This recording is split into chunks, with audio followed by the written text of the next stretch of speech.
Մենք Երևանի ընտրությունների ժամանակ գրանցված քաղաքական ուժերին առաջարկեցինք, որ եթե ցանկանում են, մենք կարող ենք տրամադրել դասընթացավարներ, որոնք կմոտենան գրանցված կուսակցությունների մատնանշած վայր, իրենց հետ տանելով նյութեր, իրազեկման նյութեր վստահված անձերի համար, կվարեն դասընթացները, կտրամադրեն այդ նյութերը եւ մեզ որևէ տվյալ, այսինքն վստահված անձանց վերաբերյալ որևէ գրացում մեզ պետք չէր։ Մենք ուղղակի նույնիսկ առաջարկել ենք, որ եթե դուք հնարավորություն ունեք, այսինքն տարածքներ, որտեղ որ կարող եք 20-30 հոգանոց խմբեր հավաքել, մենք կարող ենք նույնիսկ տարածքի հարցը լուծել։ Ազգային ժողովի ընտրությունների պարագայում այս մոտեցումը մի փոքր պարտադրված ենք խմբագրել, որովհետև ծավալները ամբողջ հանրապետության տարածքով մենք մեր դասընթացավարների միջոցով ֆիզիկապես չենք կարողանա կազմակերպել, բայց մենք գրանցումից հետո գրանցված քաղաքական ուժերին առաջարկել ենք, որպեսզի իրենք տրամադրեն իրենց դասընթացավարներին։ Եվ միջազգային գործընկերների հետ համագործակցությամբ մենք կկազմակերպենք դասընթացավարների դասընթաց, այդ թվում նաև վերջում որոշակի ստուգարք կիրականացնենք եւ կտանք նաև վկայականներ, որ իրենք դասընթացի անցած տվյալ մասնակիցները կարող են իրականացնել վստահված անձանց դասընթացներ։ Սա այս մոտեցումը մենք ասում ենք ինչու ենք անդադ այսպես ուսուցանում, որովհետև շատ կարևոր է, որպեսզի տեղամասում գործունեություն իրականացնող սուբյեկտները, նկատի ունեմ հանձնաժողովի անդամ, դիտորդ, ԶԼՄ ներկայացուցիչ, վստահված անձ, ովքեր որ որոշակի իրավունքներ եւ պարտականություններ ունեն տեղամասում ընտրությունների քվեարկության ընթացքում, արդյունքների ամփոփման ընթացքում, իրենք բոլորը առաջնորդվեն նույն ընտրական օրենսգրքով։ Մենք Երևանի ընտրություններում ունեցանք մի դեպք, երբ որ քաղաքական ուժերից մեկը, որը որ չէր, այսպես ասած, ցանկություն չէր հայտնել վստահված անձերի, որպեսզի իրենց վստահված անձերին ուսուցում իրականացնեին, բոլոր տեղամասերին հրահանգ էին տվել, որ կարող են երկուական վստահված անձ միաժամանակ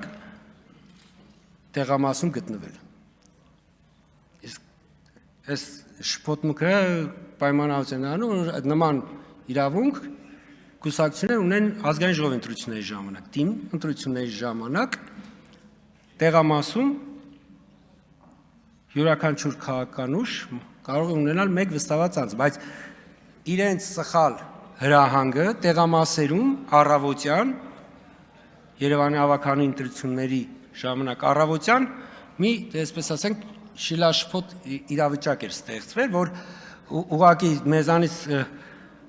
15 րոպե պահանջեց, որ մինչև այդպես 8:10-15 մինչև այդ քաղաքական ուժի բոլոր վստահված անձերը, որոնք երկուական էին ներկայացել տեղամաս, իրենց արդեն իսկ շտաբից հետ հրահանգ ներկայացնեին, որպեսզի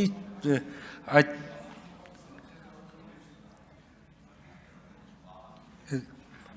Հարգելի գործընկերներ, խնդրում եմ բոլորդ զբաղեցրեք ձեր տեղերը եւ լռություն պահպանեք։ Հարգելի գործընկերներ, հաշվի առնելով այն հանգամանքը, որ 2 ամսից ազգային ժողովի ընտրություններն, իսկ դուք համոզված եմ, որ բոլորիդ առավել շատ հետաքրքրում է, թե ԱԺ նախապատրաստական ինչ գործընթացների իրականացրել կենտրոնական ընտրական հանձնաժողովը, պիտի ես ներկայացնեմ այդ փուլը։ Ըստ էության 2024 թվականից ընտրական համակարգի թվային միջավայրը մանրակրկիտ ստուգվում, հետազոտվում եւ բարելավում է։ Եվ արդեն այս փուլում կարող ենք արձանագրել, որ մեր ընտրական համակարգի թվային գործիքները ըստ էության ամբողջ մեր ընտրական փուլը իր մեջ պարփակում է եւ բացառությունը մնում է քվեարկության գործընթացը, որը որ բուն քվեարկության գործընթացը իրականացում է թղթային, բայց մնացած ամբողջ գործընթացի ապահովման համար ներդրված են թվային գործիքներ։ Իհարկե զուգահեռ մի քանի պարագայում, քանի որ դա ընտրական օրենսգրքով է պայմանավորված, պահպանվում են նաև թղթային տարբերակ։ Օրինակ կուսակցությունների առաջադրման գործընթացը ինքը ըստ էության ներկայիս ներդրված գործիքը, որը որ կա բոլոր առաջադրվել պատրաստող քաղաքական ուժերը կարող են ընտրությունների նշանակելուց հետո դիմել եւ ստանալ օգտահաշիվ։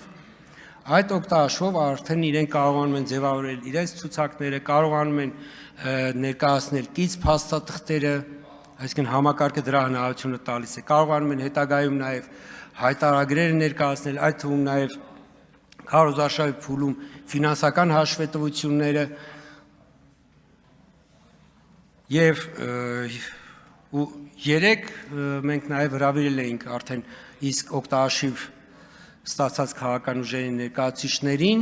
այդ թվում նաև այն քաղաքական ուժերին, որոնք որ դեռ օգտահաշիվ չէին ստացել, բայց կարող էին մտադրություն ունենալ, որպեսզի առավել մանրամասն ծանոթանային այդ գործիքակազմի հետ։ Դիտորդների, զանգվածային լրատվության միջոցների հավատարմագրումը ամբողջությամբ ներկայումս թվային է։ Այսինքն դիտորդներին, ԶԼՄ ներկայացուցիչներին կարիք չկա գալ կենտրոնական ընտրական հանձնաժողով, իրենք request համակարգով իրենց դիմումները գրանցման անհրաժեշտ փաստաթղթերը ներկայացնում են, դրանից հետո գրանցվում են, գրանցումից հետո իրենց կլինի դիտորդներին, թե լրագրողներին, իրենք են մուտք անում տվյալները, համակարգը գրանցում է, դրանից այդ թվում նաև համակարգը հնարավորություն ունի համեմատելու արդյոք օրինակ դիտորդի տվյալները այլ որպես ընտրության մասնակցող սուբյեկտ գրանցված է թե ոչ, օրինակ ԶԼՄ ներկայացուցիչ կամ թեկնածու, իսկ ինքը համակարգը որտեղ չի կարող դիտորդը լինել թեկնածու կամ ԶԼՄ ներկայացուցիչ